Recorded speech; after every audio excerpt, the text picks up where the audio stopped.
Okay, Matt, we're all set. All right, great, everyone. The November 16th, 2020 Narragansett Town Council meeting, we're going to call to order with our Pledge of Allegiance.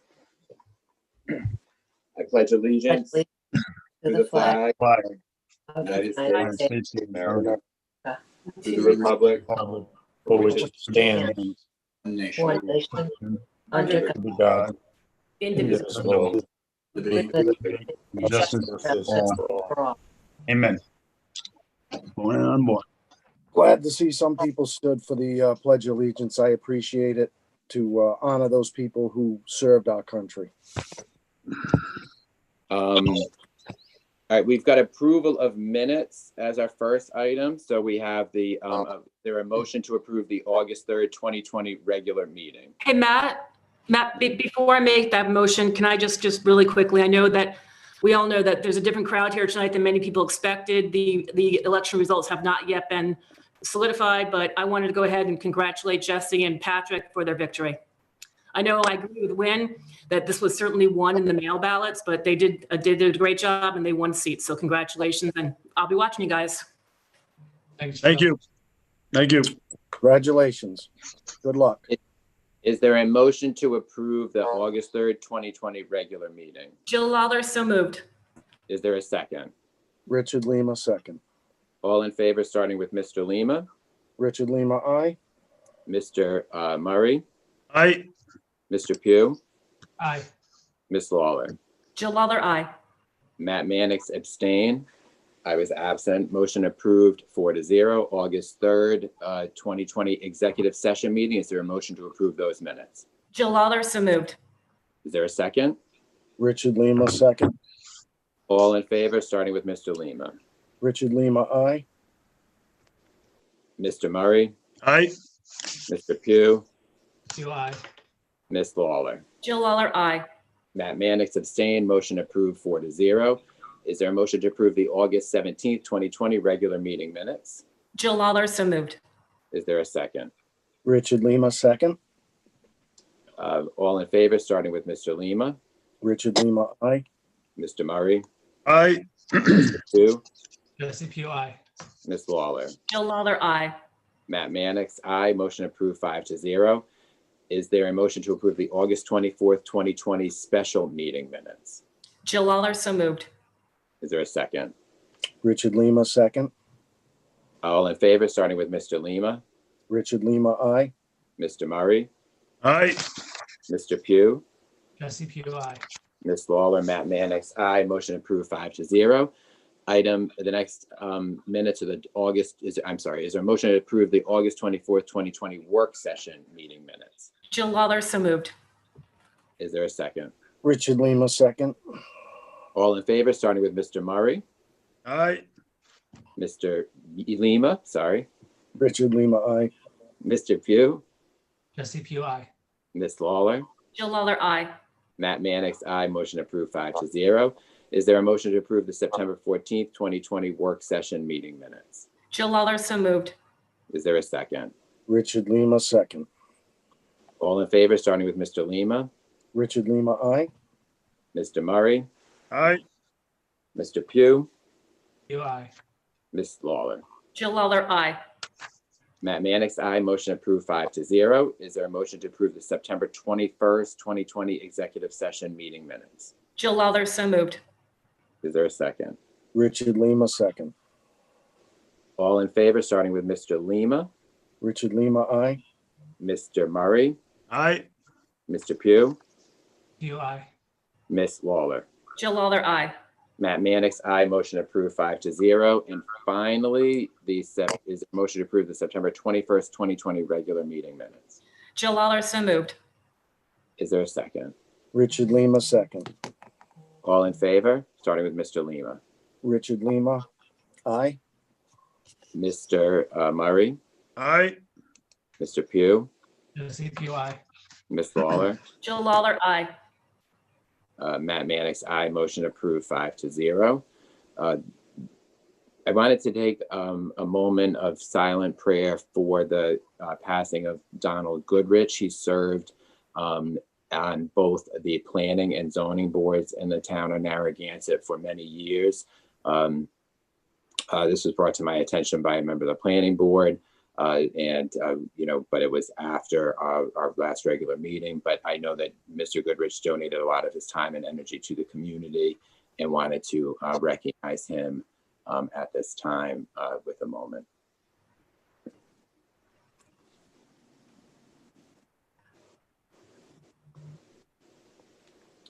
All right, thank you, everyone.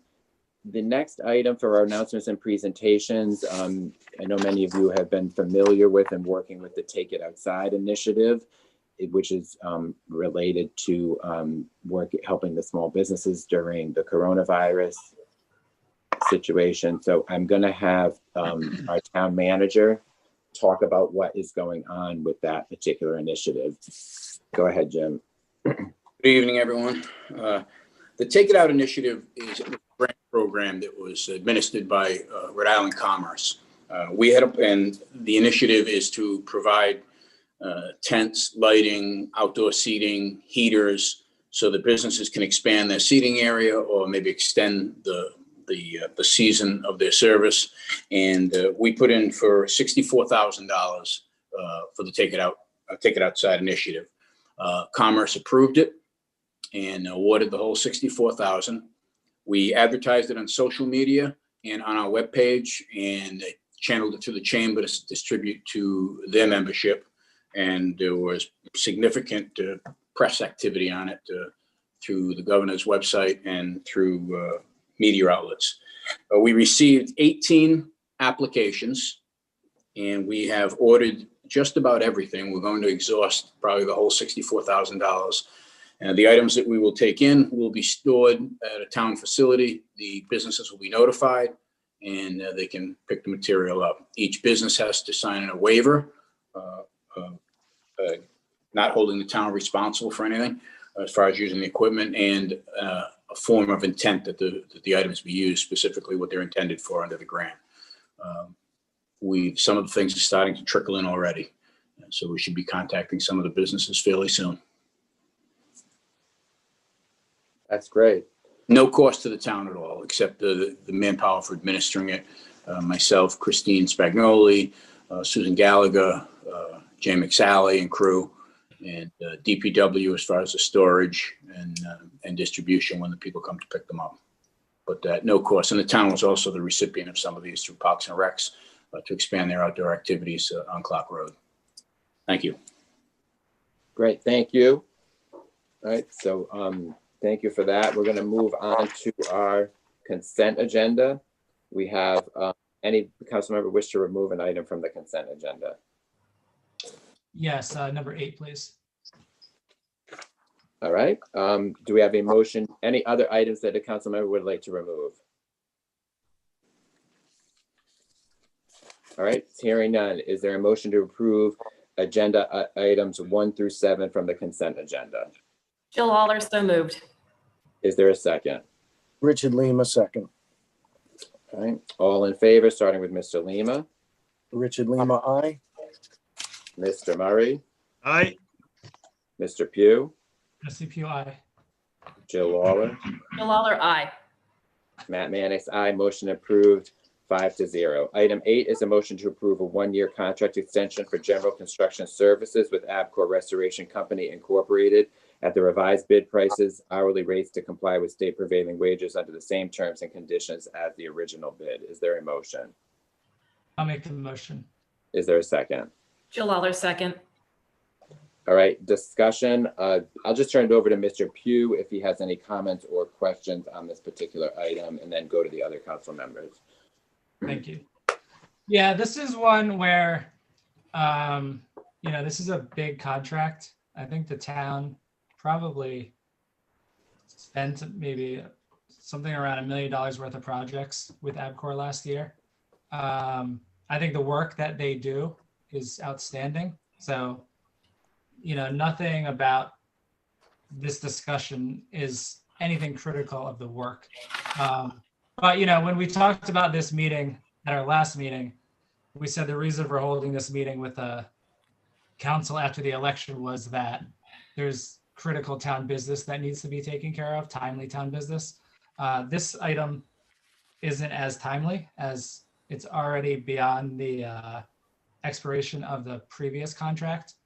And we also were 6 months behind renewing it last time. So due to the size of this contract and the importance of it, to me, it makes sense to continue this to the next council so that they can make this decision, because they're the council that's going to be working with ABCOR over the next 2 years. So really, I just think it's a decision for the next council. That's all.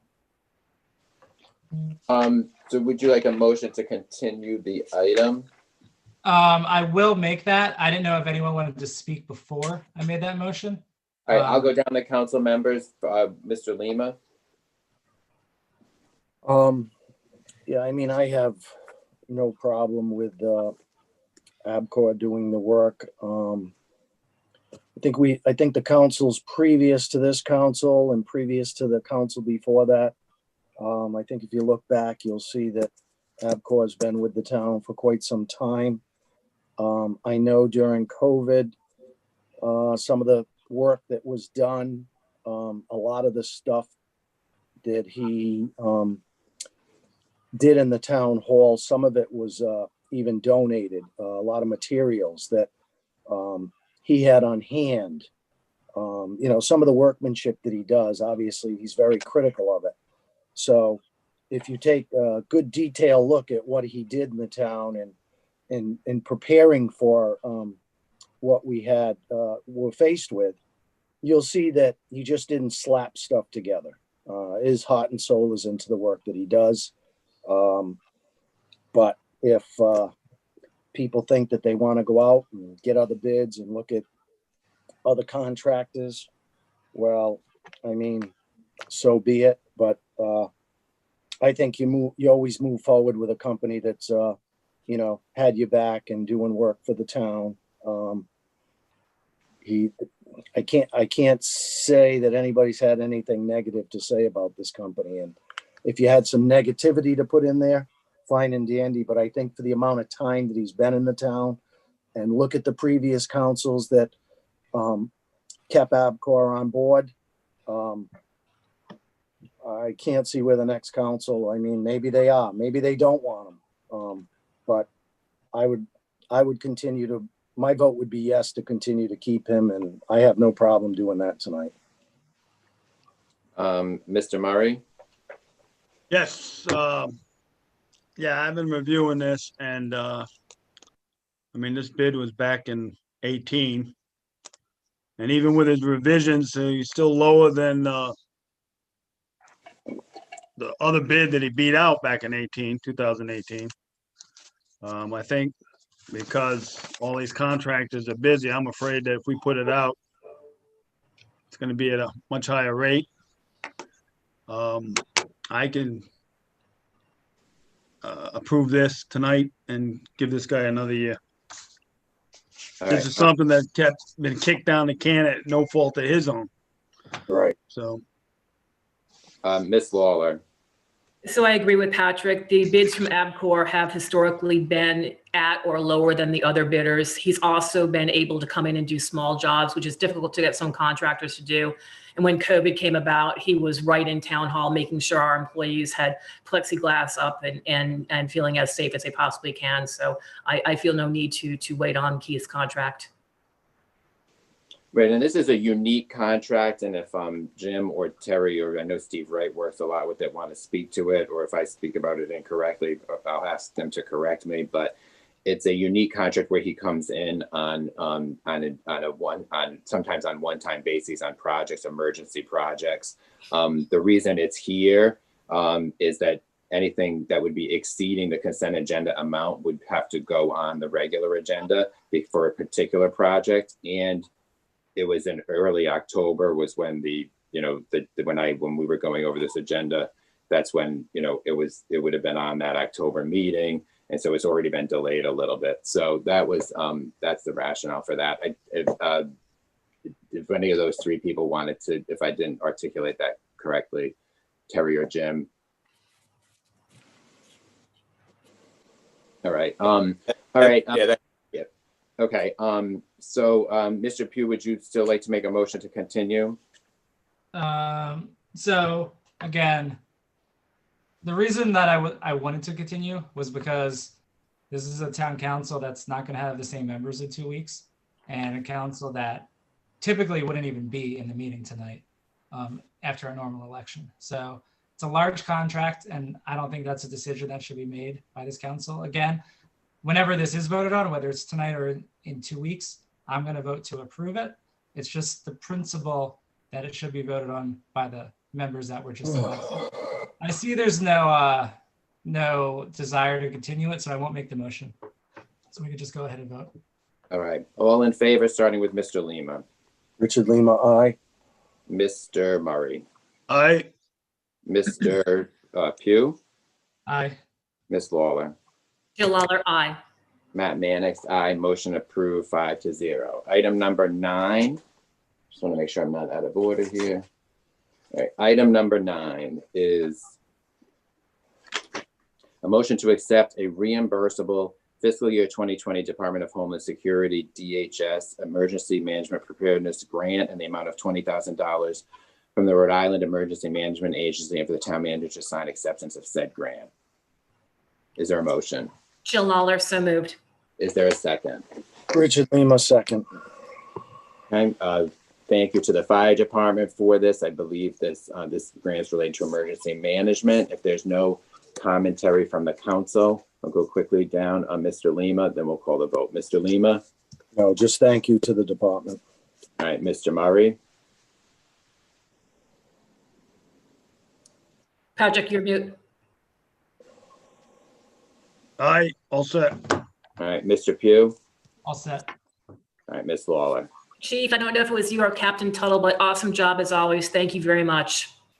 Yeah, and that's a good point. I'd also like to thank the chief, but also Captain Tuttle, because I know that he works a lot on these grants over the years that I've been on the council. So I wanted to thank him. I don't think he always gets the recognition that he deserves. So all in favor, we'll start with Mr. Lima. Richard Lima, aye. Mr. Murray? Aye. Mr. Pugh? Aye. Ms. Lawler? Jill Lawler, aye. Matt Mannix, aye. Motion approved 5-0. Item 10 is a motion to approve the month earlier start date for the network and security administrator position. Is there a motion? Jill Lawler, so moved. Is there a second? Richard Lima, second.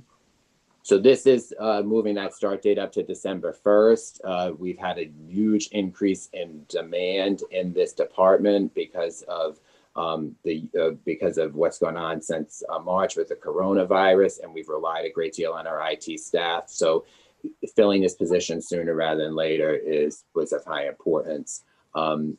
Is there any commentary from the council, starting with Mr. Lima? I have none. Mr. Murray? Did we do the consent agenda? We did. Okay, thank you. I'm all set. Mr. Pugh? Dan, who is the hire? Is someone already hired for this position? Caleb. Yes, yeah, he was the final candidate. And he's already with the department, right? So it's He's been working part-time for some time. okay. All right, that's it. Thank you. You're welcome. Ms. Lawler?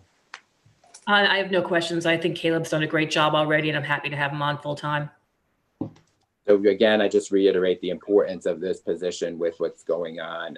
We've had increased demand for IT staff and other areas. Other departments haven't been as busy during Corona, but we've relied on them a great deal during the since St. Patrick's Day. All in favor, starting with Mr. Lima. Richard Lima, aye. Mr. Murray? Aye. Mr. Pugh? Jesse Pugh, aye. Ms. Lawler? Jill Lawler, aye. Matt Mannix, aye. Motion approved 5-0.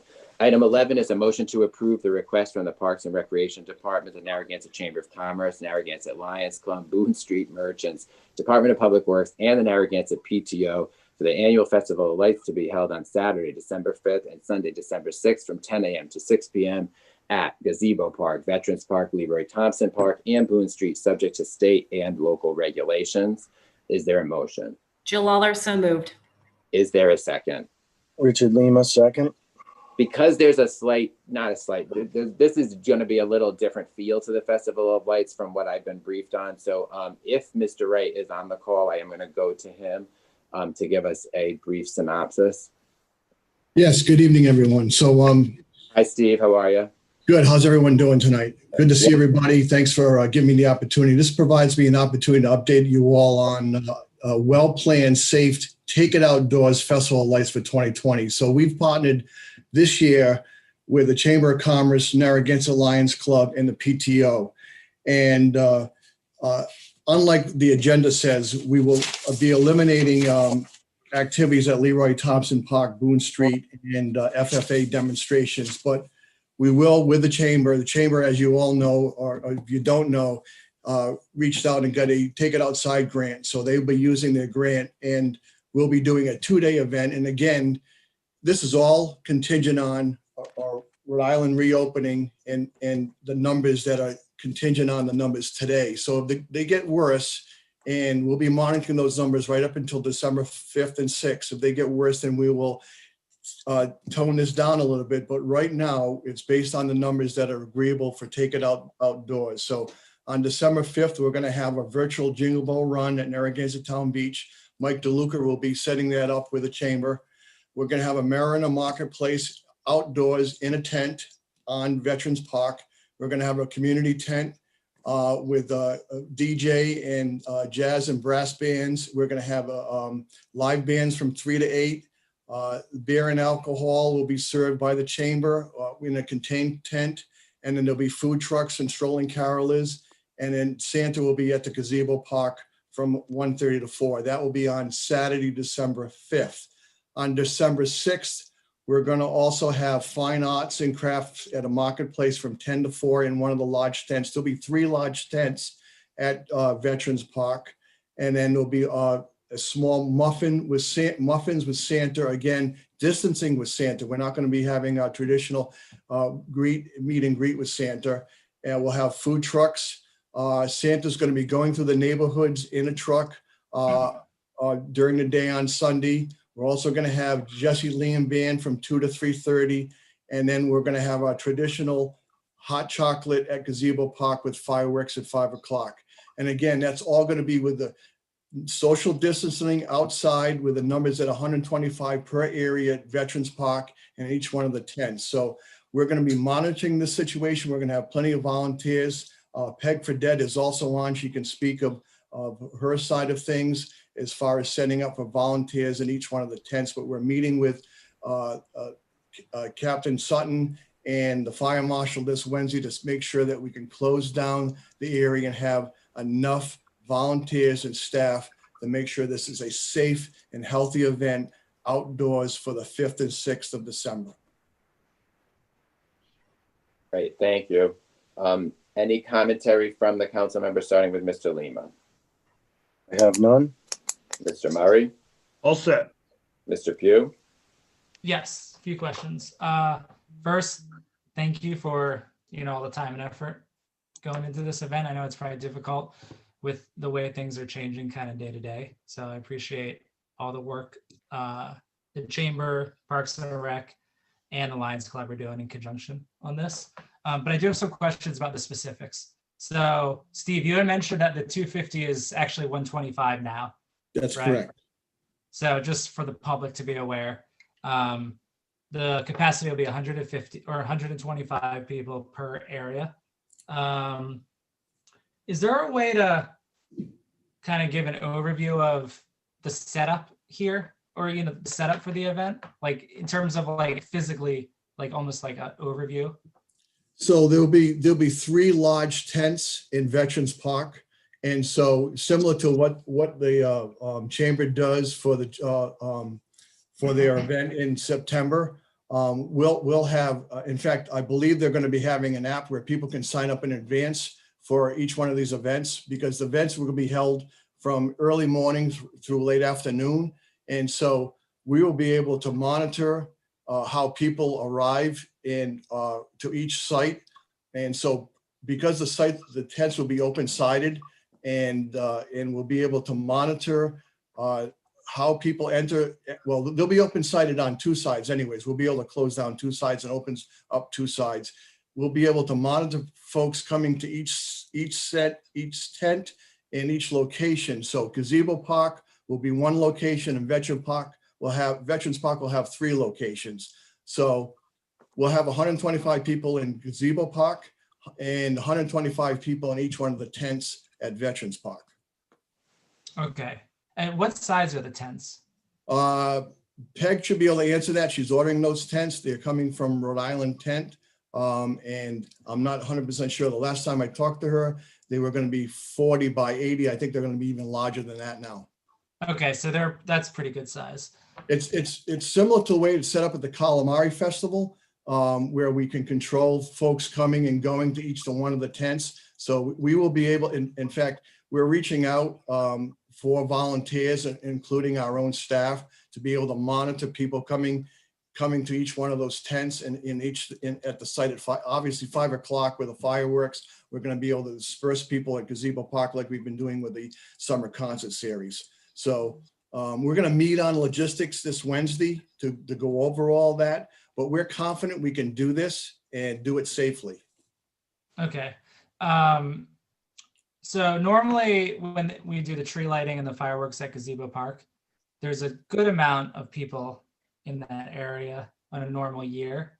With the tent there and the limit of 125, like what's the strategy for keeping a crowd down when you're going to naturally have people just going to that area? So the tents are going to be in Veterans Park. The tree lighting is in Gazebo Park. Mm-hmm. So no tent at Gazebo Park. Excuse me? No tent at Gazebo Park? That's correct. But there'll be a crowd at Gazebo Park.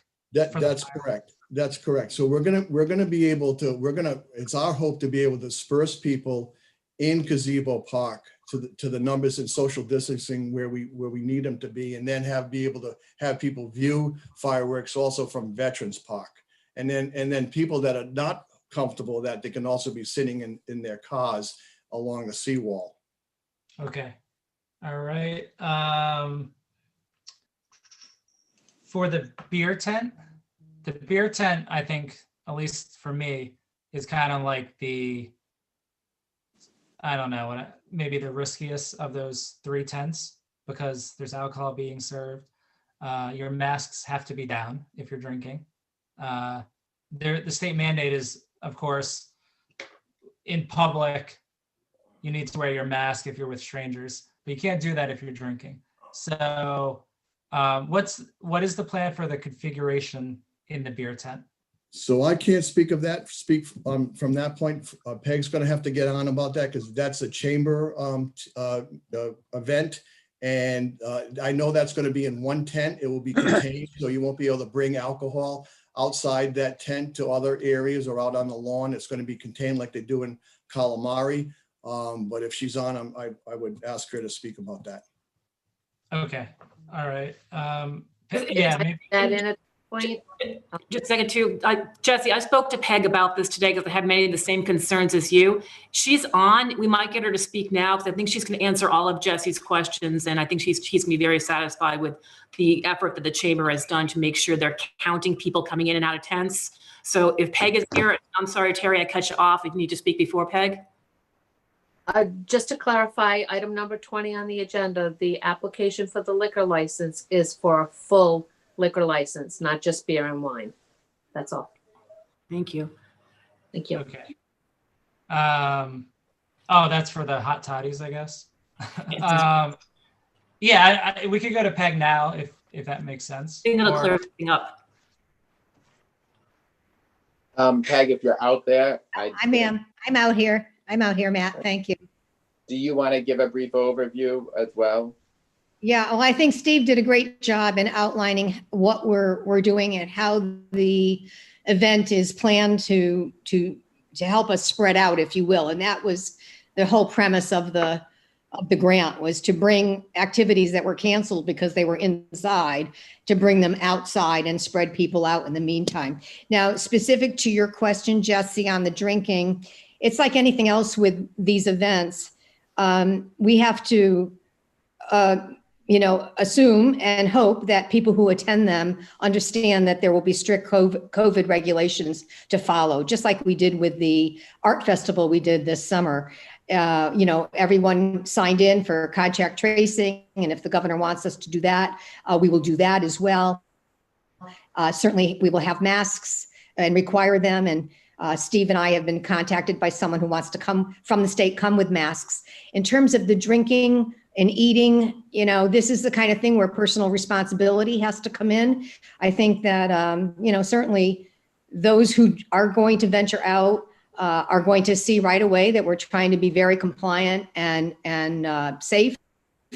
And we want to have a nice family event, do some things for the community and the kids. And folks are just going to have to, play by the rules. And they can't eat a hot dog either without taking out their mask or have a Poppy's waffle or a Frisky fry either. So it's whether it's hot chocolate, a hot toddy, or a hot dog, people are going to have to take their masks down in order to eat. And, so we're going to have lots of reminders around for people, signage. And we are, as Steve mentioned, we are planning to have monitors in every section so that should a crowd get too large or people are congregating where they shouldn't, or it looks like we're approaching the 150 number, we're going to ask people to hold or remove themselves or whatever. So I guess, Jesse, in terms of the eating and drinking, I think that we'll just, I think you bring up a good point. And I think we're just going to have to be mindful of that and have our monitors who are there certainly remind people if they're really, out of control, not putting their masks back up after they take a sip. So I think all of us are getting a lot better at the whole mask thing. I know I've not had to run to my car as much as I used to a few weeks ago. So again, it's a personal responsibility. People are coming out. We're making it very clear on all our printed material, promotional materials, and so on, that we will be enforcing strict COVID compliance and whatever that might look like at the time. So I hope that answers your question to some degree. Yeah, it does to some degree. I guess I was just looking for details on exactly how the configuration inside the tent would be set up. Like, will it be tables? Okay. And will people need to be required to sit down after they get their drinks like they would at a restaurant? No, we're not going to have tables. We'll have a few tables and chairs, but this won't be a seating kind of thing. The governor does allow us to take drinks out now, as they do with the restaurants and so on. So we could contain it to the tent, or we could, because the sides are up, let people walk around. If it's safer for them to go on the patio, or walk someplace else to go and sip their drink, then I'm perfectly fine with that. That certainly fits with the guidance, and it fits with the regulations that are now in effect with, drinking outside, if you will. So I guess I would look to maybe when we're with the police department on Wednesday, Steve, maybe look to them for some guidance too, as to what might make some sense. Because I don't want people congregating either. I mean, we want to move people around and have them distance themselves, whatever they're doing. Okay. All right, Peg, thank you. You're welcome. So I guess my closing thoughts would be, I think the fair is a. You guys hear that echo? All right, I guess it's coming through someone's speaker. But anyway, I do have concerns with the beer tent. So I'm just going to be honest about that. We did do a beer tent in the summertime at during the blessing period. We're in just as serious a phase of COVID, more serious actually right now than we were then. And I don't understand why we would risk that by serving alcohol to 150 people in a closed area where masks have to be down. So the rest of the fair, I'm totally behind. The beer tent, I do have some reservations on. Thank you.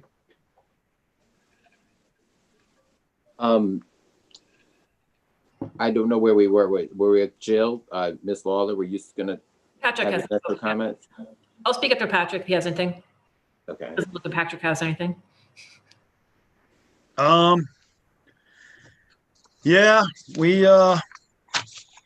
definitely got an uptick in the COVID situation. This is certainly a gathering, but I think people are adults and they'll do what it takes to protect themselves. I think if that beer tent, if you walk in, buy a beer and walk out and they keep the line going, people will congregate. That's going to happen. But I have no problem with this. I'm all set with it. Mr. I can't remember. I didn't know if everybody had commented. Mr. Lima, did you comment on this? No, I haven't. Okay, all right. And I'll have to as well. All right, so we'll go Lima. I didn't realize. I thought we had gone. I didn't regular. I'm still working on the Mr. consent Lima? agenda, so. Yeah, Mr. Lima, why don't you, if you have anything, initial commentary, and then we'll go to Ms. Lawler. So again, in case people don't know, I've been involved with certain organizations. I don't use their names because it's not recommended to bring in this type of, to label them. But I deal with a lot of organizations in our town and in South Kingston. I'm part of a facilities committee that set up a lot of the events that go on, not only in this town, but in other towns. And I feel that through the people that are working together to put this on, and be able to have the experience of being able to manage crowds and move people around and get people to comply with the regulations that will be put forth in this event. And as Patrick said, we're all adults. And again, if people are uncomfortable, then you're uncomfortable. Don't come. Don't go. I mean, it's as simple as that. But we're just trying to get the community to where it can be an outside event. People can have a good time. We can promote the town of Narragansett, the organizations, the businesses that are involved. Bring some light to the community after this 2020 season. And I assure you that as far as any of the setup goes, the people who will be involved will set this up so that to the best ability that we can, people will be safe. They will be safe, it will be comforting, and hopefully it'll be very enjoyable for all. So I have no problems with this. Thank you. Ms. Lawler. I just wanted to add a couple of things because I also was asking about it's not the beer tent, as Terry said, it's a hot toddy tent, I guess. One of the things that Peg told me that was going to happen that made me feel a bit more comfortable about it, because Jesse, you mentioned people talking, interacting in a close distance.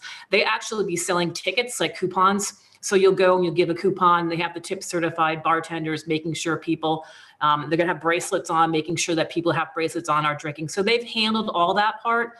And I wanted to add what Rick just did. This is a combination of three great forces in town. I'm not a member of the association, so I can name it. It's the Lions Club that just does a great job for the town. It's so giving to this town. But between the Lions Club, the Chamber of Commerce, and the Parks and Recreation, they've combined three efforts to pull off a great event where we've had a year of just craziness in town.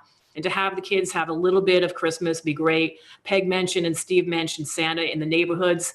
The Chamber has also found a very creative way for children to be able to have their photo taken with Santa this year in a very Narragansett way. There's going to be a boat, and they're going to allow Santa in the boat, and I think the kids outside. So you can have a photo that's going to be very COVID friendly. What a great way to remember 2020 than being somewhat near Santa on a boat in Narragansett. But I take my hats off to all three of those organizations for really coming together, working with the town manager through the town manager's office, and working with these Take It Outside grants to bring a little bit of normalcy to Narragansett that hasn't been normal. Maybe we've never been normal, but especially this year.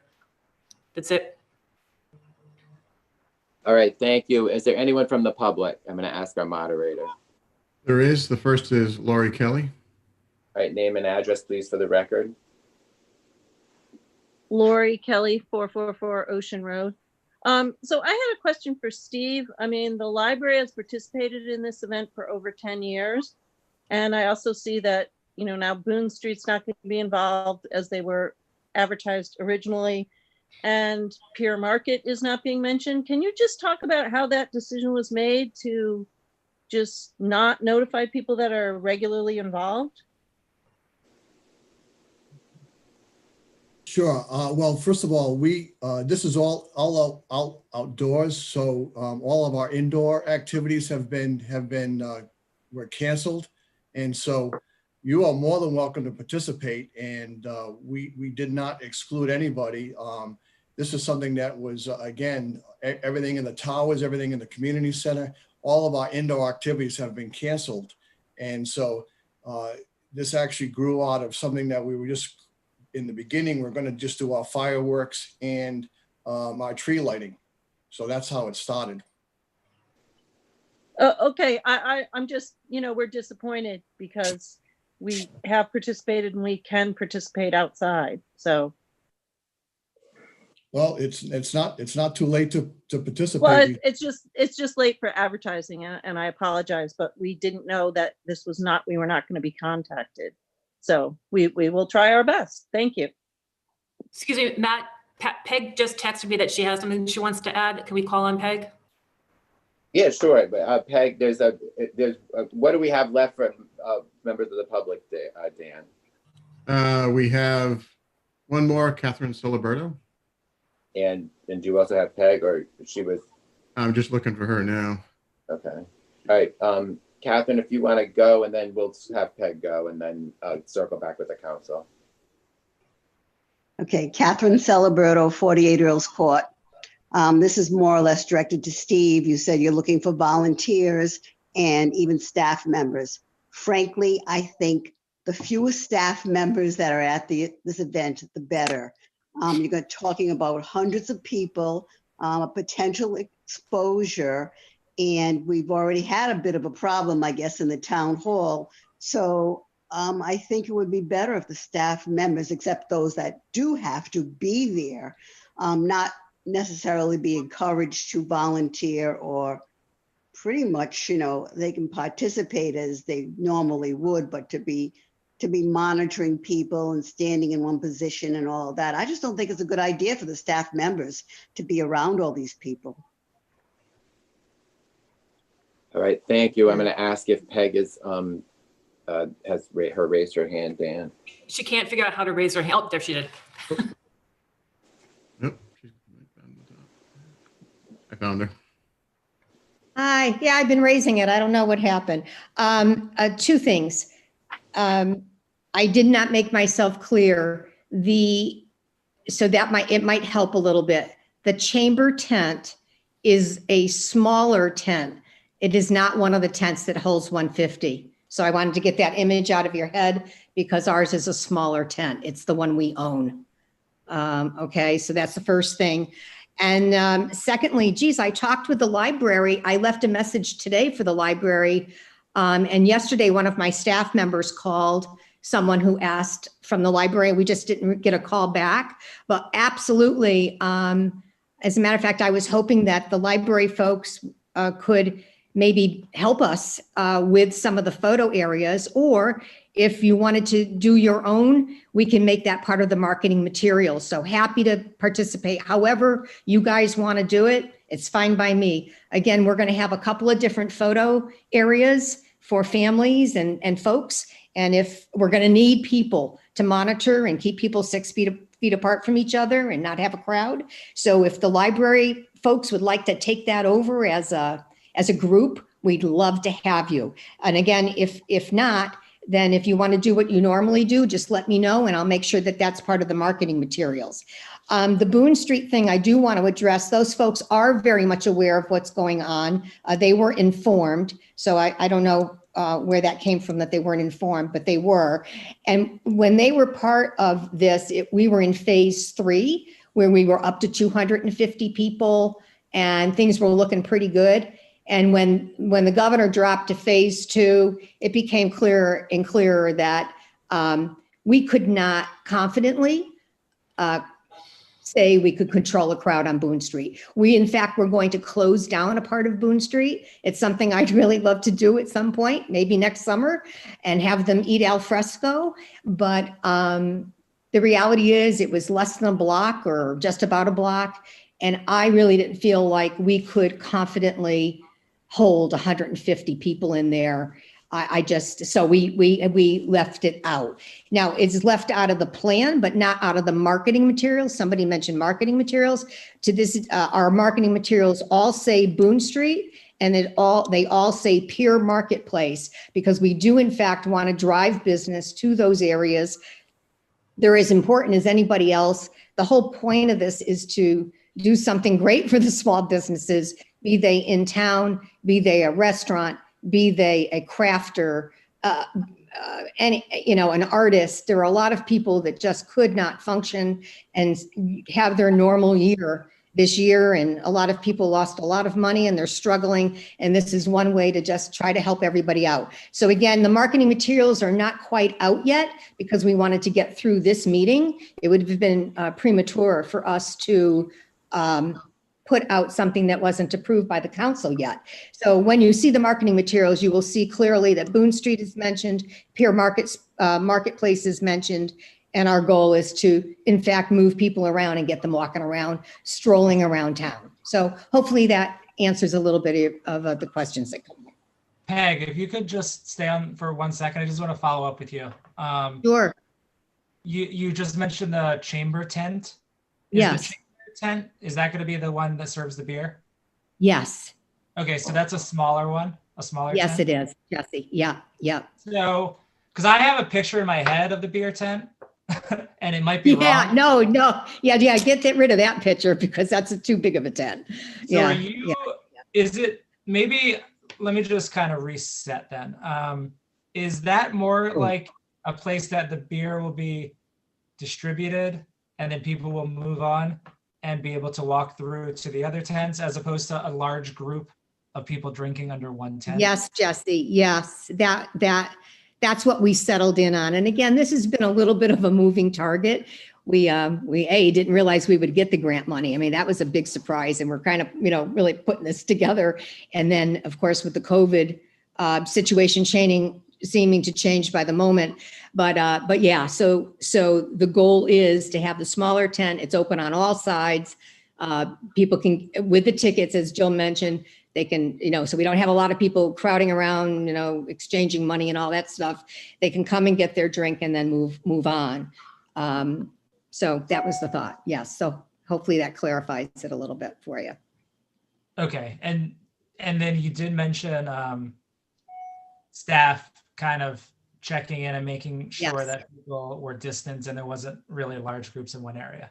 Yes. Right. And if I may take this moment to put out a public service announcement, we do on our website have a link where you could hit volunteer and you can sign up to be a volunteer. Again, should you feel comfortable doing that? If you're not comfortable, don't volunteer.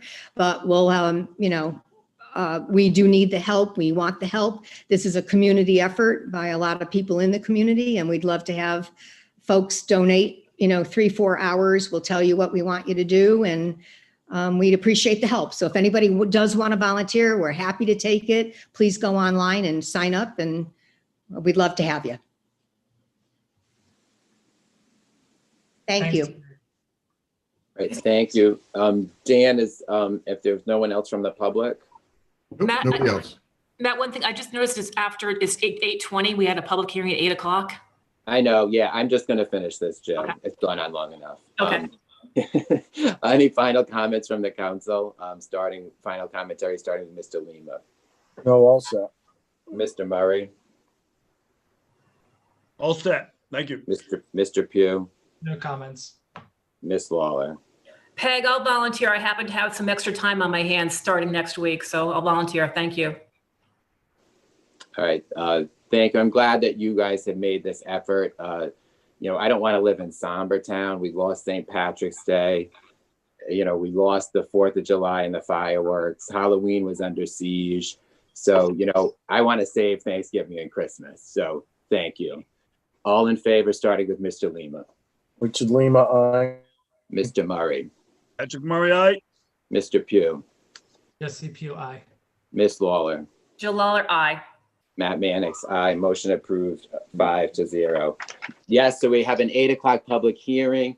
I know it's starting a little late. First, Terry, though, we're okay starting it a little bit late. We just can't start it early. Is that correct? That is correct. Right. Is on the line. It's Lisa Thacker, and the town solicitor is prepared to swear people in as needed.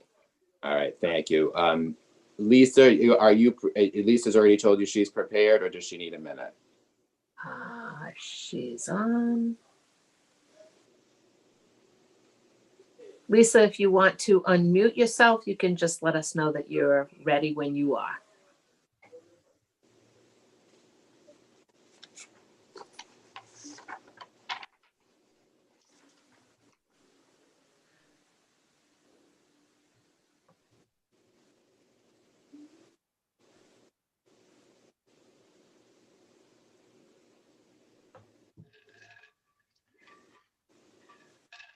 So we're just waiting for our steno, because once I read the motion, she has to, she has to memorialize the motion from the start. So I'm not going to start reading until we know that she's ready.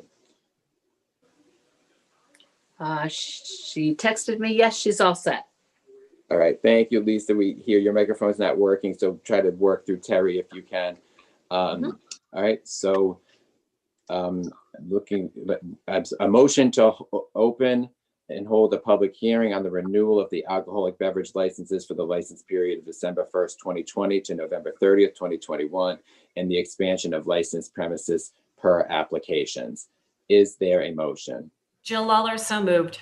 Is there a second? Richard Lima, second. All in favor, starting with Mr. Lima. Richard Lima, aye. Mr. Murray, Patrick Murray, aye. Mr. Pugh, Jesse Pugh, aye. Miss Lawler, Jill Lawler, aye. Mr. Mannix, aye. Motion approved 5-0. All right, so we have our alcoholic beverage licenses, which our renewal date is at the end of the month. So we have 4 Class A liquor stores. We have 7 Class BV limited. We have 2 Class B tavern, which is full service with food, rooms available. Class BV, and then Class D. Class BV, there's 18, Class D, 6, and then the expansions, there are 9 of those. What I'm going to do is, everyone on the council has their materials on this. What we're going to do is see if there's anyone who wishes to testify regarding any of these specific licenses. And then our solicitor will swear them in. So I'm going to ask our moderator if there's anybody who wishes to testify regarding any of these licenses. And again, remember, these are time sensitive, and that's why they're on this agenda. All right, so Terry, I'm going to ask you, was there anybody who in advance had said they had wanted to be heard tonight that you knew wanted to speak? No one had. Okay. So that being said, I guess I'll go quickly down the council members if there's anything that they wanted to put on the record before we close the public hearing on these liquor license renewals. Mr. Lima. I have none. Mr. Murray. All set. Mr. Pugh. No comments. Ms. Lawler. I have nothing. All right, with that being said, Terry, if you have nothing else, or the town manager nothing else, I'll entertain a motion to close the public hearing. I would just ask that the stenographer stay on the meeting through items number 20 and 21 to get a record of those motions and votes 21 and 22.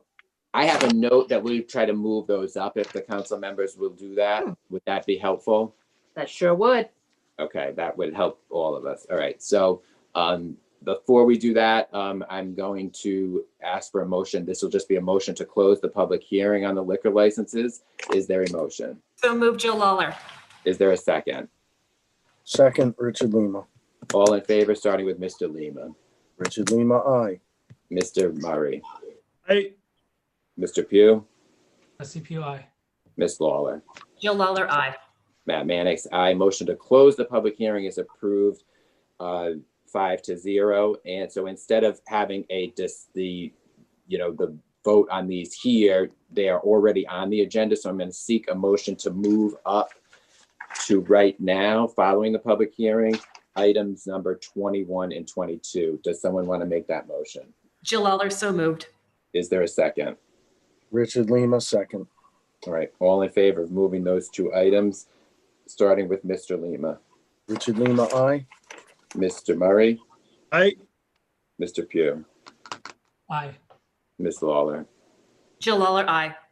Matt Mannix, aye. Motion approved 5-0. Okay, so item number 21, and this is still part of the stenographic record, is a motion to approve the renewal of alcoholic beverage licenses for the license period of December 1st, 2020 to November 30th, 2021, subject to compliance with all state and local regulations. Is there a motion? Jill Lawler, so moved. Is there a second? Richard Lima, second. All right, so discussion on this, we're going to actually break this up because Terry, correct me if I'm wrong, we need to read into the record each of the organizations. And Yes, so I'm going fine. to break this into 4 motions. And I'm just getting there because I'm flipping through it. All right, so this is a little bit of a clunky part of the process, but we're going to do it. Just bear with me for a second. All right, so the first will be, of the 4 motions, the first will be the 4 sub-motions to that motion. So Terry and the stenographer, are you okay right now with this I am. procedurally? Okay. So the first will be a motion to renew the following Class B victualling limited alcohol. Stop That's with not class. right. Class A.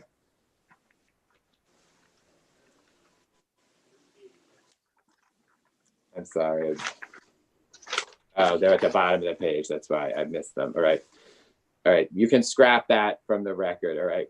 We're going to go with the first sub motion is a motion to renew the following Class A alcoholic beverage licenses subject to compliance with all state and local regulations.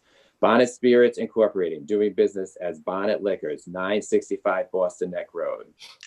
O'Neill's Package Store Incorporated, doing business as O'Neill's Package Store, 366 South Pier Road.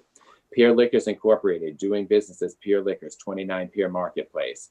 Schwabi's Wine and Spirits Incorporated, doing business as Schwabi's Wine and Spirits, 855 Point Judith Road. Is there a motion for that renewal? Jill Lawler, so moved. Is there a second? Richard Lima, second. All right, all in favor, starting with Mr. Lima. Richard Lima, aye. Mr. Murray, Patrick Murray, aye. Mr. Pugh, SCPUI. Ms. Lawler. Jill Lawler, aye.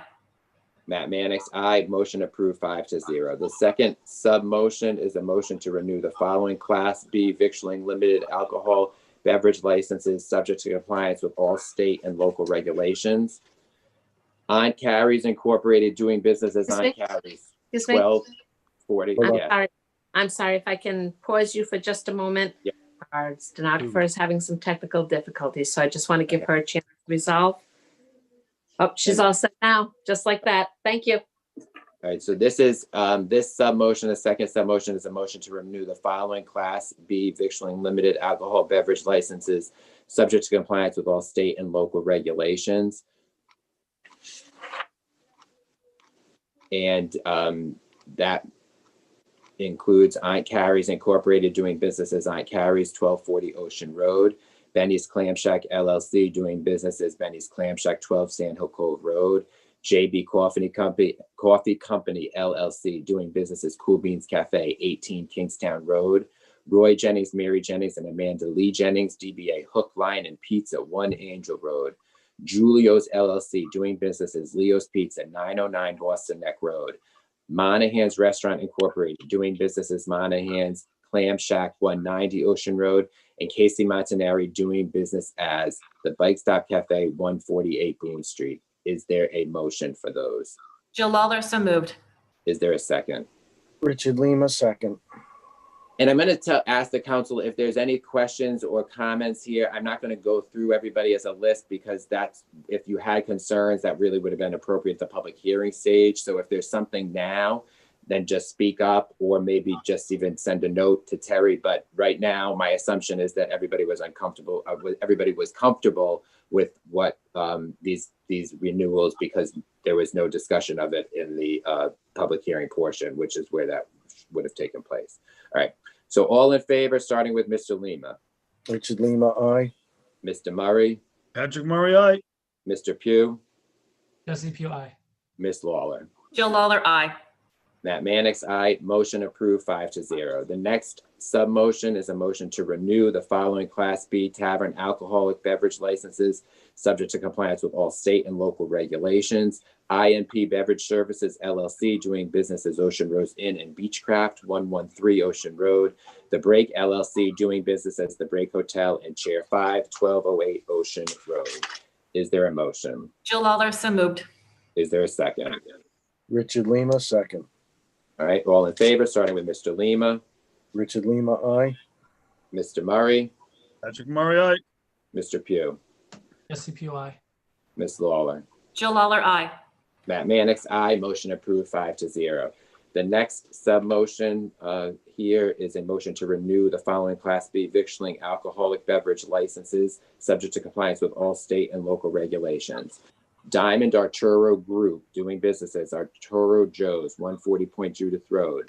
Hammerhead Grill Incorporated, doing business as Bondview Inn, 1230 Ocean Road. One Eye Jacks LLC, doing business as Busta Crabs Beach Bar and Burger Shack, 265 Great Island Road. WT Galilee Corp., doing business as Captain Foggy's Fish House, 290 to 294 Great Island Road. Katarina's Italian Restaurant Incorporated, doing business as Katarina's Italian Village, 495 Boston Neck Road. Champlin's Seafood Deck Incorporated, doing business as Champlin's Seafood Deck, 256 Great Island Road. Southwinds Corporation, doing business as Coast Guard House, 40 Ocean Road. George's Galilee Restaurant Incorporated, doing business as George's of Galilee, 250 Sandhill Cove Road. Mariner Grill Incorporated, doing business as Mariner Grill, 140 Point Judith Road. New Dragon Incorporated, doing business as New Dragon, 80 Point Judith Road. Sags Enterprises LLC, doing business as PJ's Pub, 135 Boone Street. GFL Incorporated, doing business as Pancho O'Malley's, 140 Point Judith Road. Pelly's Properties LLC, doing business as Pelly's Place, 909 Boston Neck Road. Portside Restaurant Incorporated, doing business as Portside Restaurant, 321 Great Island Road. Spain of Narragansett Incorporated, doing business as Spain Restaurant, 1144 Ocean Road. TRG2 Incorporated, doing business as T's Narragansett, 91 Point Judith Road. Trio LLC, doing business as Trio, 15 Kingstown Road. Twin Willows Incorporated, doing business as Twin Willows, 865 Boston Neck Road. Is there a motion? Jill Lawler, so moved. Is there a second? Richard Lima, second. All right, all in favor, starting with Mr. Lima. Richard Lima, aye. Mr. Murray. Patrick Murray, aye. Mr. Pugh. Jesse Pugh, aye. Ms. Lawler. Jill Lawler, aye. Matt Mannix, aye. Motion approved 5-0. And the final sub-motion is a motion to renew the following Class D club alcoholic beverage licenses, subject to compliance with all state and local regulations. And I just want to note for the record, this is the 5th sub-motion, not the 4th. I think I said there were 4. So just for the record, this is the 5th. Bonnet Shores Beach Club Association, doing business as Bonnet Shores Beach Club, 175 Bonnet Point Road. GBC Association, doing business as Galilee Beach Club, 220 Sandhill Cove Road. Metatuxet Improvement Association, doing business as Metatuxet Yacht Club, 30 South River Drive. Pettisquamscot Lake Shores Improvement Association, doing business as Pettisquamscot Lake Shores Improvement Association, 50 Woodsy Road, WOODSIA. Point Judith Country Club, doing business as Point Judith Country Club, 155 Windermere Road. And Dunes Corporation, doing business as the Dunes Club, 137 Boston Neck Road. Is there a motion? Jill Lawler, so moved. Is there a second? Richard Lima, second. All right, all in favor, starting with Mr. Lima. Richard Lima, aye. Mr. Murray, Patrick Murray, aye. Mr. Pugh, Jesse Pugh, aye. Ms. Lawler. Jill Lawler, aye. Matt Mannix, aye. Motion approved 5-0. Item number 22 is a motion to approve the expansion of licensed premises service areas for 9 specific establishments with liquor licenses in good standing, subject to state and local regulations.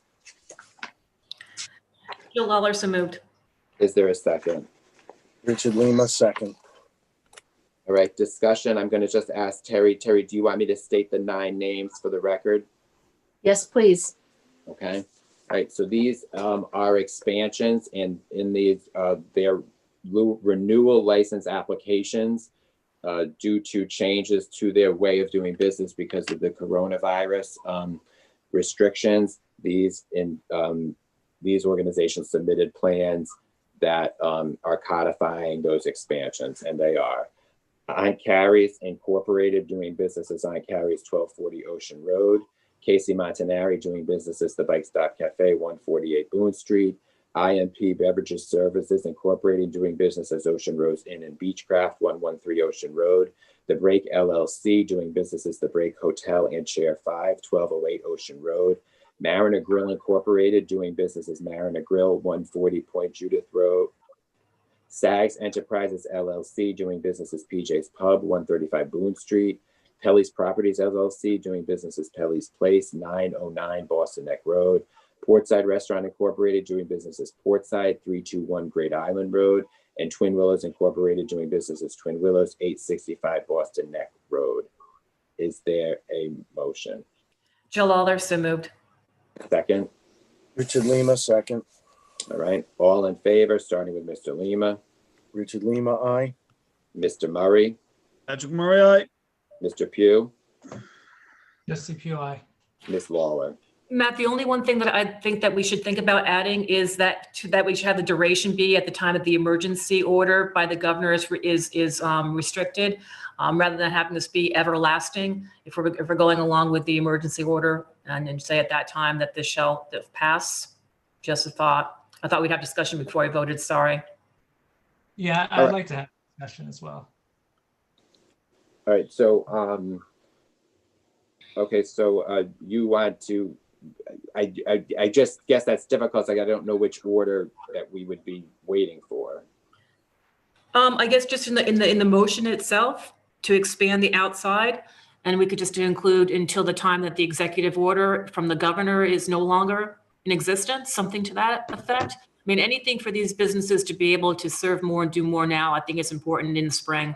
But I think that we need to have some type of end period to it, because we could end up, you guys could end up with getting into some situations with zoning where a new establishment might come in and parking spaces are needed, and these businesses have now outside use. I think it could potentially come to a problem for you, so as to make it so it won't be problematic potentially in the future to have an endpoint when the governor's restrictions is done.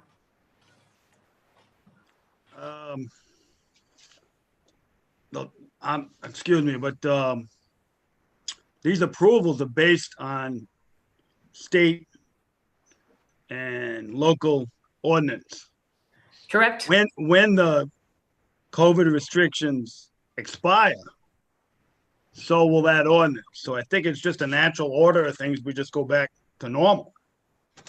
Oh, I don't know. I just like to see things tightened up, but that's not going to be my choice in the future. But that's just to make sure that you're tightened up now. I think it sounds like a good idea, because somebody could always come back to you and say that wasn't in the ordinance. You talked about that night, you didn't include it.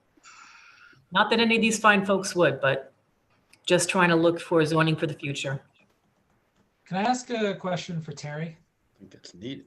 Terry, 2 questions actually. So I'm looking at some of these applications, and I know that some of them in the request do say permanent, like permanent expansion of liquor service area.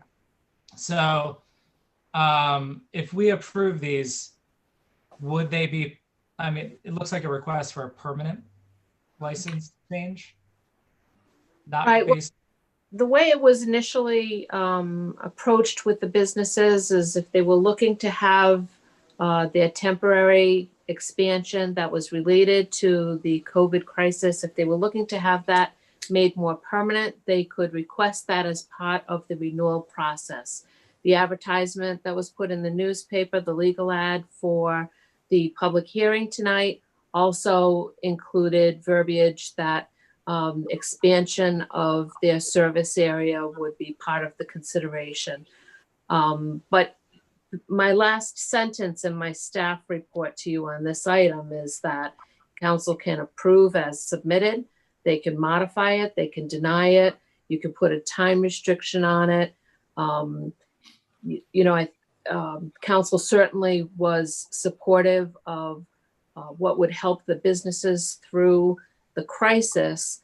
And, it went through something of a review process. The building inspector's office and the fire marshal, and the fire chief and the police chief were most definitely involved in making sure, that public safety would be ensured with these temporary expansions.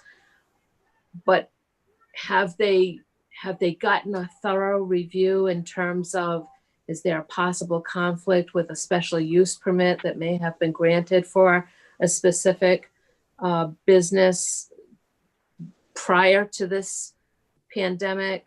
It has not gone through that depth of review. So if council wanted to impose some kind of parameters that it gets another look, maybe you could make it so that they all get looked at again at the next renewal, or you could make it so that if there's a repeal of any of the executive orders, that it would come back before the council then for a review.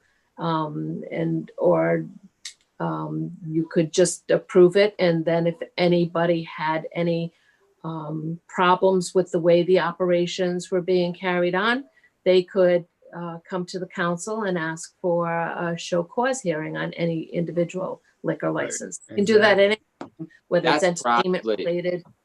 Right, that's probably the way that is the best approach. A lot of these places have had expansions.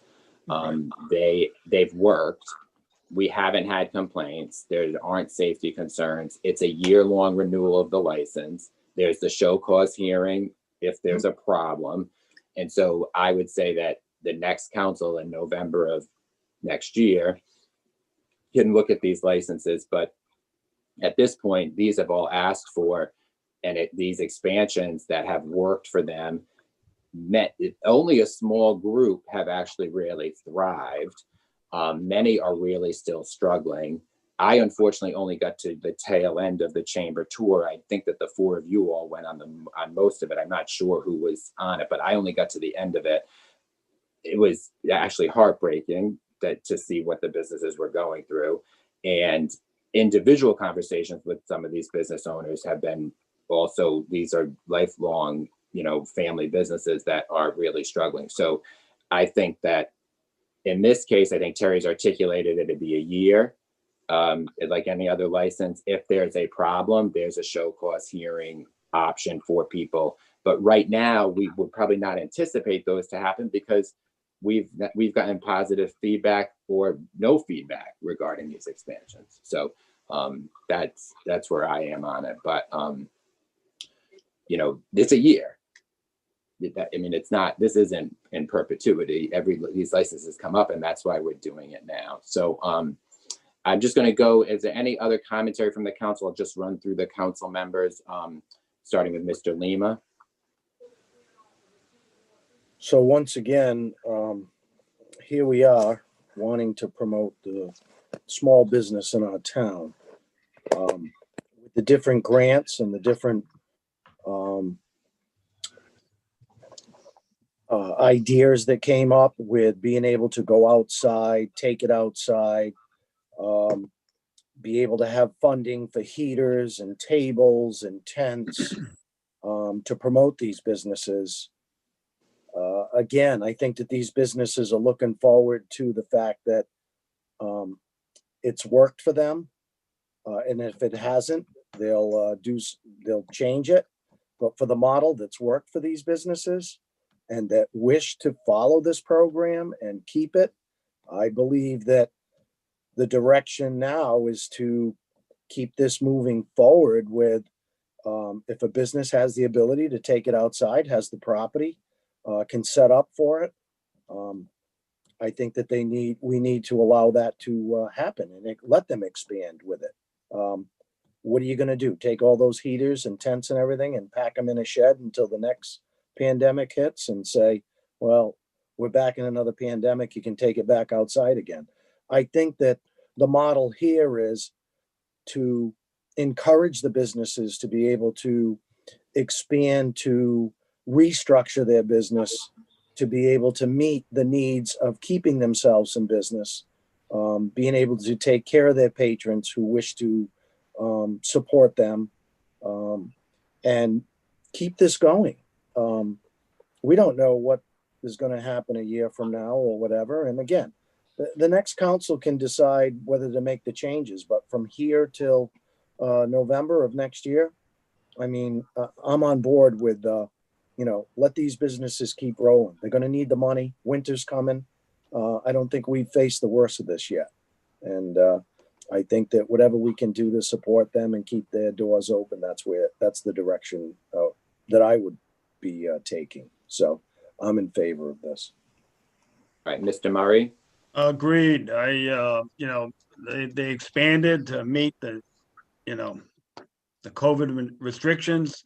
Some have succeeded, some have not been so lucky. And I think we stay the course.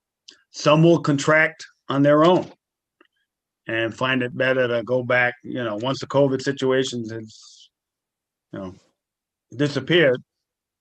So, yeah, just stay the course and have it be complaint driven. If somebody says, hey, so-and-so, is still doing the COVID thing or whatever, then we could, take a second look. But I'm fine with this. Let's not put any restrictions on these people that been under the thumb for the last year.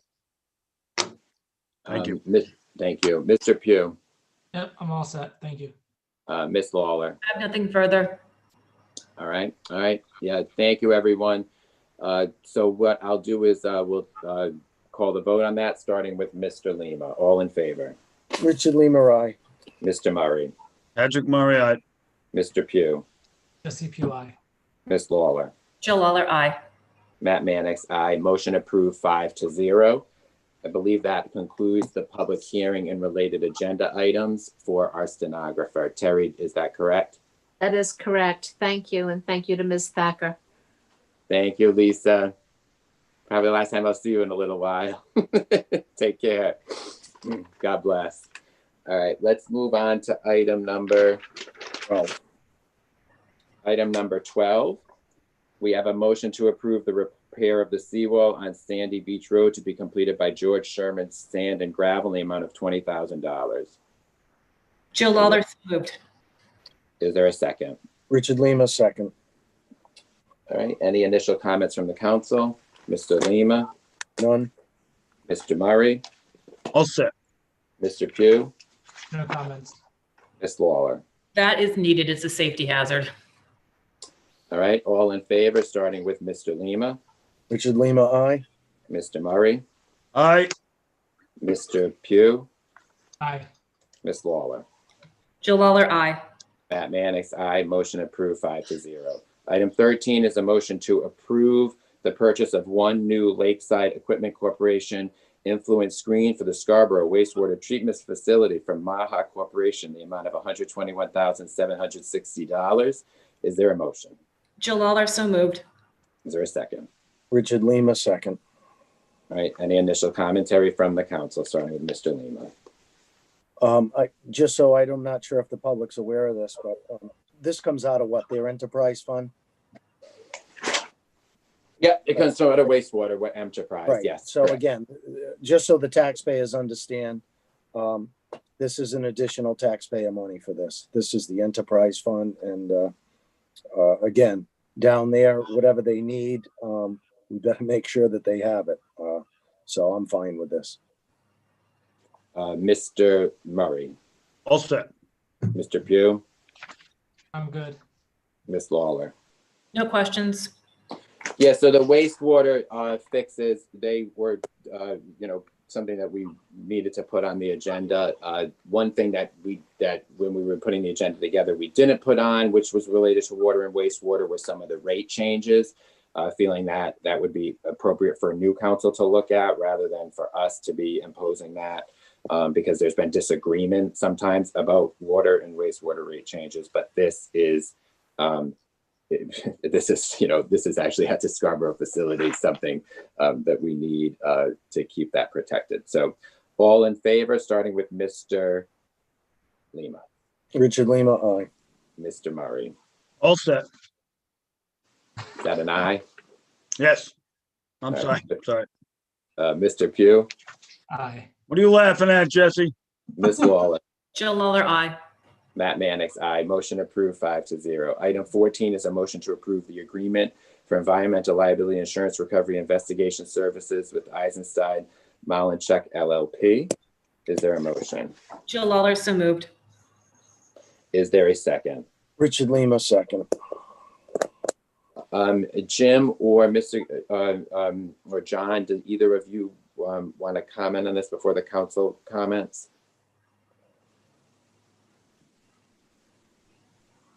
Go right ahead, John. I know you worked on this. Yeah, it's this is basically a chance to grab some money where money was not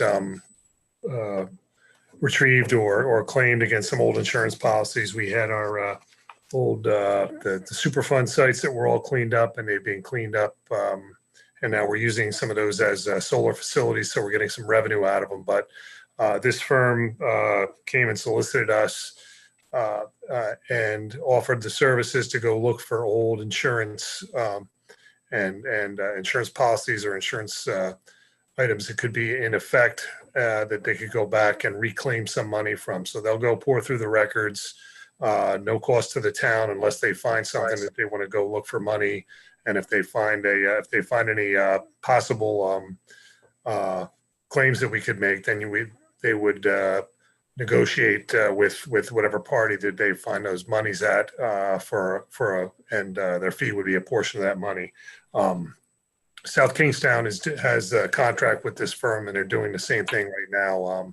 I'm not sure what success they've had or how far into it they are, but it's pretty much something that if no harm, no foul, if they don't find anything, they go on their way. And if they find something, we can put some money back into the coffers that we spent on these high-priced EPA insurance Superfund cleanups.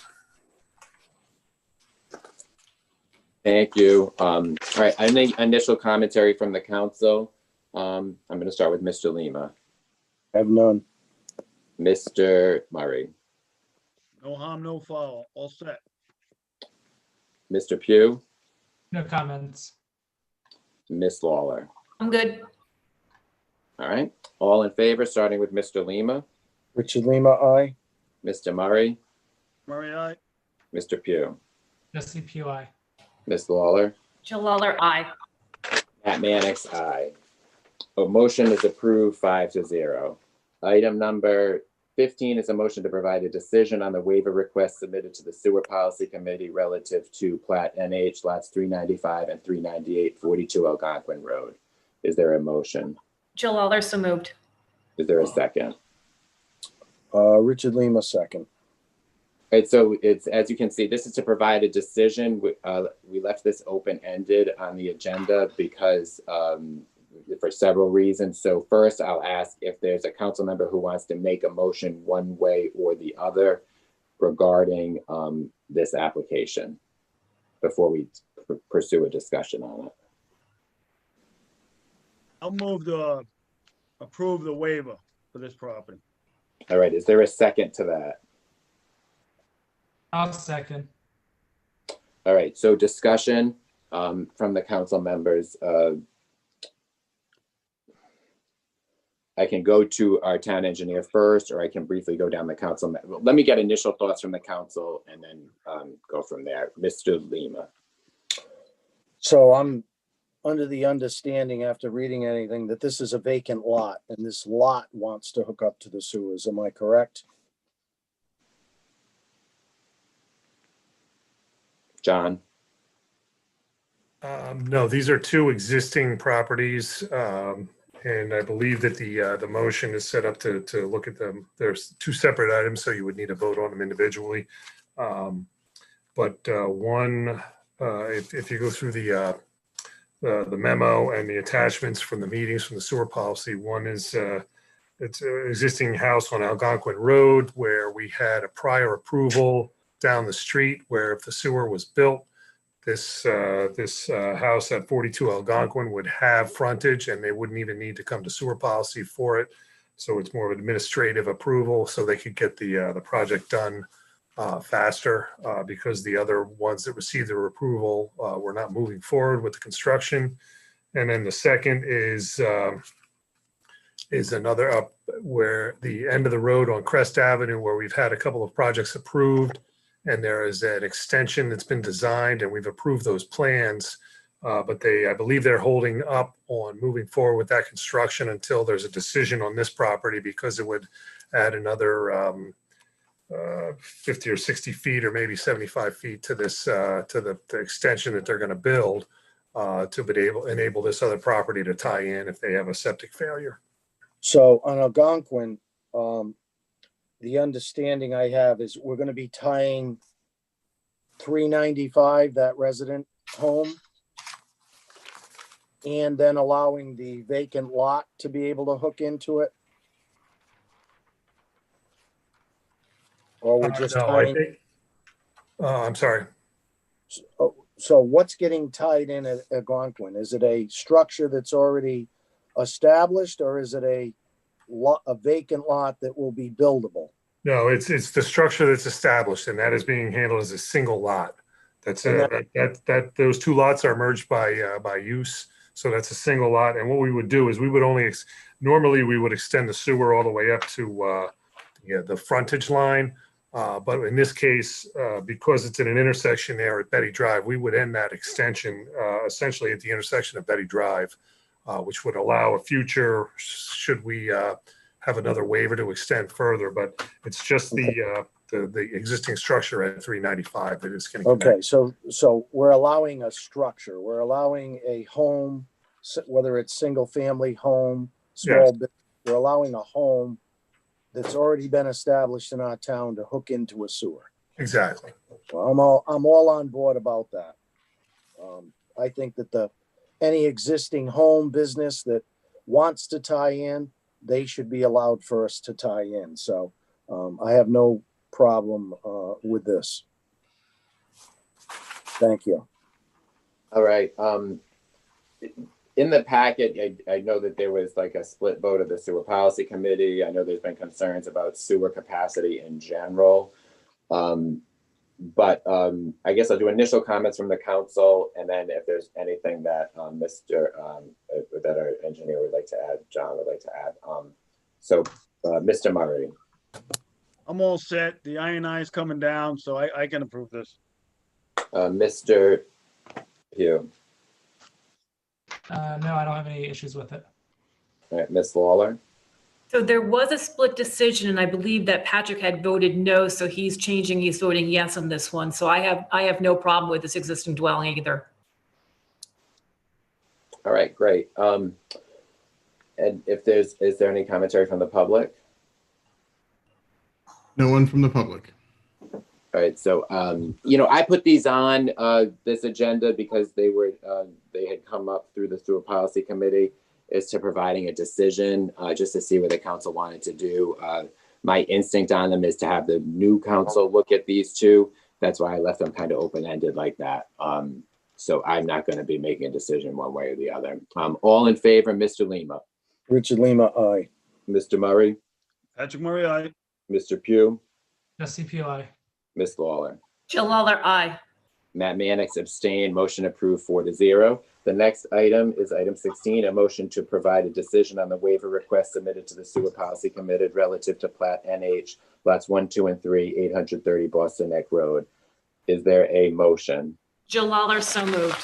Is there a second? Richard Lima, second. And again, I'll ask, does somebody want to make a motion regarding a specific action on this? I'll move that motion. And what do you want? I want to approve this. All right, that's a motion to approve, Terry. Motion to approve the waiver, Matt. All right, is there a second? I'll second it. All right, discussion on that. I'll go to our town engineer to provide us the background. Again, yes, this is similar when I touched on it in the explanation previous discussion. This is, there was some sewer waivers granted for Crest Avenue for failed septics. Some of the septics on that street are in pretty bad shape. There's existing sewers in the area, so there's the approval to come up almost to Boston Neck Road. This one was the last house on the corner. They're requesting approval in the event that they have a septic failure that they'll be able to tie in. And and as I said, the sewer extension has been designed for number 9 and number 11 Crest Avenue. And it brings it up essentially up to the property corner of lots NH 1, 2, and 3, which are merged by use. So we would extend it probably somewhere into the middle of that property to be able to tie it in. We wouldn't necessarily bring it all the way up to Boston Neck Road, but we would have to review the extension plans. There would need to be, when this gets approved, there would need to be a design for a continuation of those extension plans, either by the same engineer or another engineer, and then they would tie it in. But essentially, there'd be 1 or 2 more structures and existing houses that could tie in as a result of this.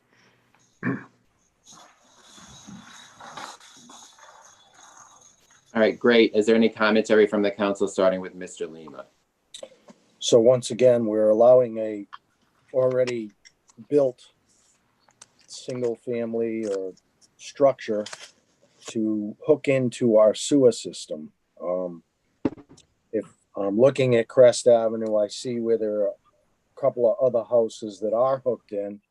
And what you're telling me, John, is that there are several houses that are still on septic systems, but for the future, if they wish to hook in, they can apply, and hopefully we can get them onto the system if they choose to. And again, this is what I think is important to the town and the community.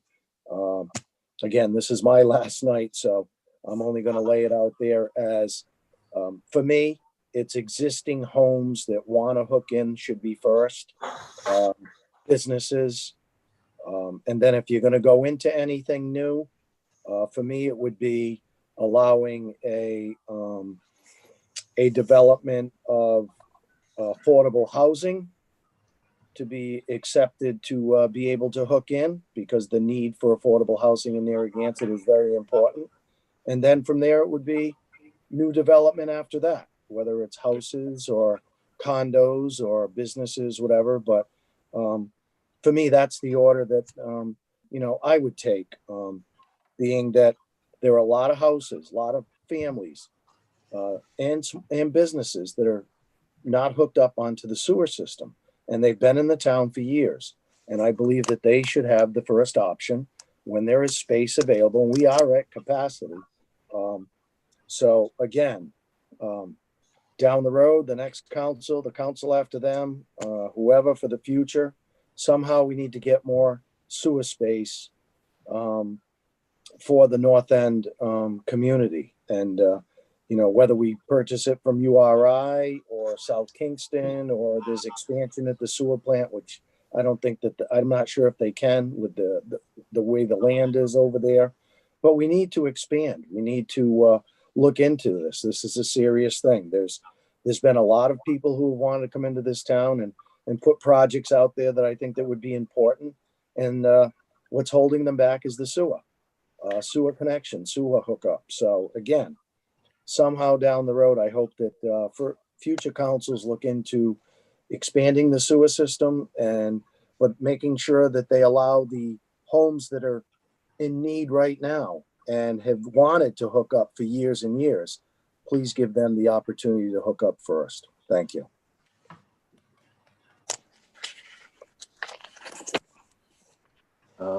Mr. Murray.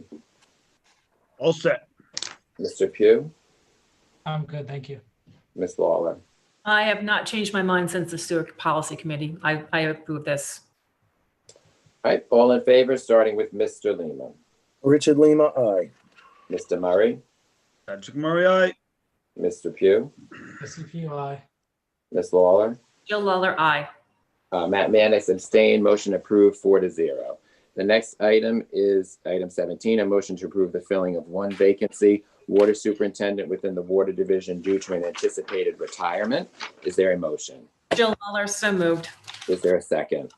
Richard Lima, second. All right, any initial commentary from the council, starting with Mr. Lima? None. Mr. Murray? All set. Mr. Pugh? No comments. Ms. Lawler? I have nothing. All right, all in favor, Mr. Lima? Richard Lima, aye. Mr. Murray? Aye. Mr. Pugh? SCPY. Ms. Lawler? Jill Lawler, aye. Matt Mannix, aye. Motion approved 5-0.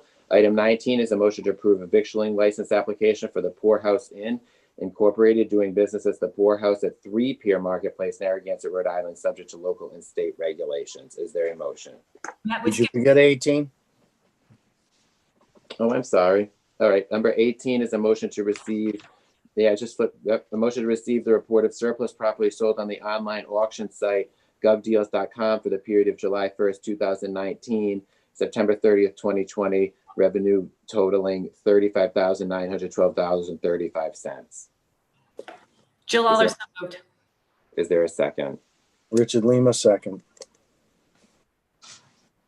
Must have been a Freudian slip on that one. All right. Any initial commentary from the council, Mr. Lima?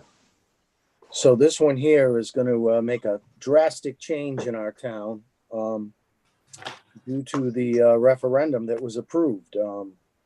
We cannot sell anything anymore. So there'll be no more putting items on govdeals.com or being able to sell something that the town owns. It's unfortunate that that was put on because I don't think it was well thought out. And as of right now, we've received the new bus at the community center, and we're going to have the old bus, which normally we'd be able to put on this and maybe get some money for it. But now it's got to wait 2 years. The voters have got to vote whether they want to sell it or not. So probably be worth nothing. And then we have to store it. I know it was mentioned that, we'll be fine. There won't be a lot of stuff piling up for storage, but as of right now, where do we store that bus? I guess we're going to store it, make it an eyesore over at the community center. But not well thought out. I think that, that should have been looked at.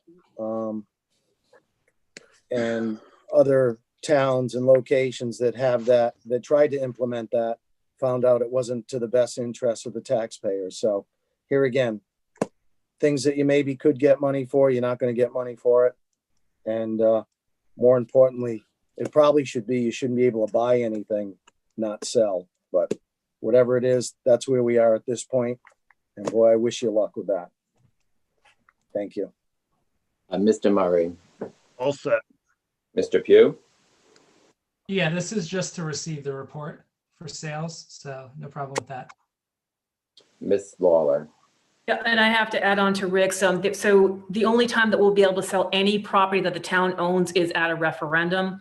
And another thing that passed was also the recall. So should the council, should the residents of the town not appreciate some of the things that have been being done, we can have a referendum and a recall. And we've called the referendum vote can also have a vote to return this as well. So just want to add that. All right, so we're able to do this one because the election results aren't certified, just as a technicality, so everyone's clear on that. Because if they were, we would not have item 18 could not be on the agenda. Is there anyone from the public? I'm going to ask our moderator. Yes, there is. Catherine Siliberto. All right, name and address, please, Catherine, for the record. Catherine Celeberto, 48 Earls Court. I know I'm not supposed to ask a question at this point, but the funds, does this money go into the general fund, the cash reserves? Where does this money, what account does this money go into when something's sold? Typically, and again, I'm gonna have Jim correct me if I'm wrong, it typically would go back into the department from which the sale is going, but that could be wrong. So I'm gonna go to Jim to make sure that I'm not speaking out of Jim. Jim, go ahead. If it came from one of the enterprise accounts, it would go back into that account as a revenue matter, and then it would go into the general fund from the department that it came from. All right, thank you. All right, thank you. All right, all in favor, starting with Mr. Lima, Richard Lima, aye. Mr. Murray, Patrick Murray, aye. Mr. Pugh, Jesse PUI. Ms. Lawler, Jill Lawler, aye. Matt Mannix, aye. Motion approved 5-0. The next item is 19. That's the motion to approve a victualling license application for the Poorhouse Incorporated, doing business as the Poorhouse at 3 Pier Marketplace, Narragansett, Rhode Island, subject to local and state regulations. Is there a motion? Jill Lawler, so moved. Is there a second? Richard Lima, second. All right. Seems like a quick service food item and coffee, tea establishment. All in favor? I'm sorry. Any comments from the council, Mr. Lima? I have none. Mr. Murray? Good luck. Good luck to you. Mr. Pugh? No comments. Ms. Lawler? Yeah, I spoke with Mr. Katz today, and it sounds like it's gonna be a really cool place. It's gonna be where the old Dunkin' Donuts is. They're gonna have some really cool teas and different types of beverages and high-end food. So I wish them well. All right. All in favor, starting with Mr. Lima. Richard Lima, aye. Mr. Murray? Aye. Mr. Pugh? Aye. Ms. Lawler? Jill Lawler, aye. Matt Mannix, aye. Motion approved 5-0. Item 20 is a motion to approve a Class F1 alcoholic beverage license for the Narragansett Chamber of Commerce for Holiday Fair and Festival of Lights event to be held on December 5th, 2020 at Veterans Park, subject to state and local regulations. Is there a motion? Jill Lawler, so moved. Is there a second? Richard Lima, second. All right, so this is related to the upcoming event we spoke about earlier. Any initial commentary from the council, starting with Mr. Lima? I have none. Mr. Murray? All set. Mr. Pugh? No comments. Ms. Lawler? I'm set. All right. Is there anyone from the public? No one from the public. Okay, all in favor, starting with Mr. Lima? Richard Lima, aye. Mr. Murray? All set. Yes, aye. Aye. Mr. Pugh? Jesse PUI. Ms. Lawler? Jill Lawler, aye. Matt Mannix, aye. Motion approved 5-0. We handled items 21 and 22 in conjunction with the public hearing, which brings us to item 23, which is a motion to read, pass, and adopt as a second reading an ordinance amendment of Chapter 14 of the Code of Ordinances of the Town of Narragansett, Rhode Island, entitled Businesses, specifically Section 14-521-Fee.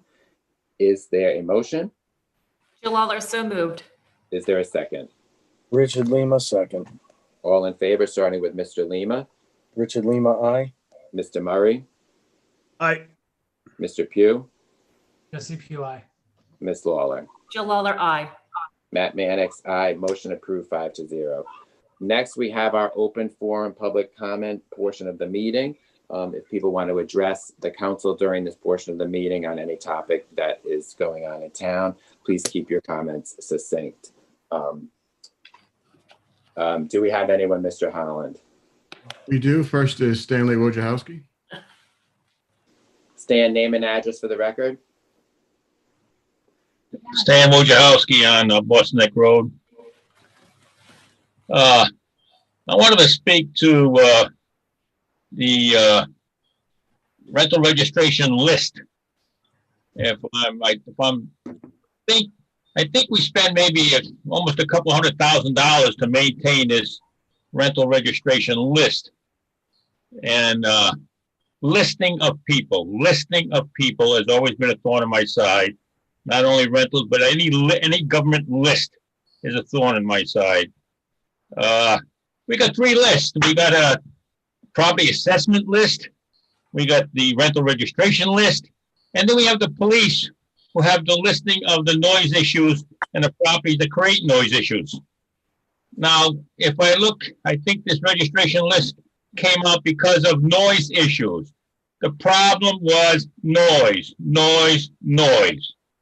Therefore, we should abandon this $200,000 rental registration list completely and focus on the police listing of noises, listing of the properties that have noises. And they're already doing it. They already sent it out. I get a copy.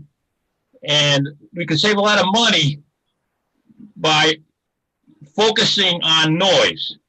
And part of that would be, I would look for the police to look for a fine to find the people who create the noise. If it's a 3-bedroom, we're gonna find them $1,000 each. We get $3,000. That $3,000 should be focused and given to fund the police, to fund them so they can do a better job. Even not that they're not doing that. I think the noise issues have really gone down, and this is a good time to start it with this virus. We have 10 people maximum. I don't think we have too much noise as it is, but focus on noise, focus on the police, focus on their list. The only thing I would add to the police list, I would like the police not only to give the property that they give the sticker to, but also list the people who got the fines. Because now we wouldn't rent to those people who have these fines. And that would be much more, that would be a better solution than to create addition to this list going on in the future. And that's what's wrong. That's what's wrong with government. We get a list here. We got all this extraneous stuff. We don't focus on the problem. Noise. And whether it's foreign related, touring related, I don't care how many unrelated or related. We focus on the noise, who's doing it, the properties that are doing it. They get fined. And then I would like to see the fine go higher. But if you're talking a 6-bedroom house, they get the sticker, then you got $6,000 comes out of that thing. And I thought I heard a $500 maximum in the past. I don't know. Well, let's ask the governor for a executive order so we can have a $1,000 fine per bedroom for any noisy home. I don't care who does it, college kids or not. And I'd like to see that change come forward, and I'll be pushing that forever, as I just don't like the idea of listing and then the government or the police coming to my home because of a list problem, and I got to check IDs and all this extraneous issue and wasting of money. Focus on the noise and the solution going forward. Thank you very much. All right, thank you. Dan, do we have anyone else? That's it. All right, great. So I just wanted to thank, go ahead. Matt, can I say something on a public comment, please? Sure. I would just like, first of all, I'd like to thank the town staff again through all of this and as it continues. They're doing a great job. They've got a great attitude about it. And make no mistake about it, the COVID numbers continue to climb. 70% of our cases in the last 11 weeks have been related to the university. Those are two things I wanted to say. The third one is this was an unprecedented election with COVID, huge voter turnout, early voting, mail-in ballots, logistical challenges, and we had a unique situation left. Our clerks do a fantastic job every day, and during the time of the election, a unique circumstance occurred, which tasked Kathy Craig from our Board of Canvass as a clerk with an unbelievable amount of work to do with the election. And I would like to, recognize her for doing a fantastic job. And if everybody was present, they'd do the same thing. But she, due to unforeseen circumstances, she was there by herself for the good portion of it. And yes, it is true. I called her up at 1 o'clock in the morning when we're going back and forth on the election. But I did want to say that, and that's it. I would like to thank all members of the council that I've been able to work with for the last 14 months. I appreciate it. You've treated me with respect and professionally. I've done the same. And I wish the outgoing members, Jill, Matt, and Ricky, the best of luck. And I look forward to seeing everyone around town. Patrick and Jesse. I look forward to working with you for more years ahead and the new members coming in. Thank you. Thank you. I was going to say the same about our town clerk's office getting us through the 2020 election. Kathy Craig deserves special mention because she was asked to do the work of many. And I know that across the state that the cities and towns were processing those absentee ballot applications at a dizzying pace. So those absentee ballot applications were sent out to all the people listed on the registered voters list. And as we've learned more about that, it's looking like it's delegitimizing and undermining a lot of the election. So it's something that nationwide. Yeah, no, Matt, stop. You don't need to say that. All right. But I think it's something we need to. Yes, let him speak. I think it's something that we need to look at. That's part of why. Good way to go out, Matt. Good way to go out. Come on, Puke. You too, Ricky. Yeah, just pipe it and let him speak. I'm commenting on why we had the increased workload. You said it was delegitimizing the election. It delegitimized elections across the board. So, all right. Is there a motion? Is there a motion to adjourn? I knew we couldn't get through this meeting without some kind of confrontation. Can't we just end this damn meeting? Jeez. I made the motion. Will someone please second it? Second. I'll second. All right, all in favor, Mr. Lima?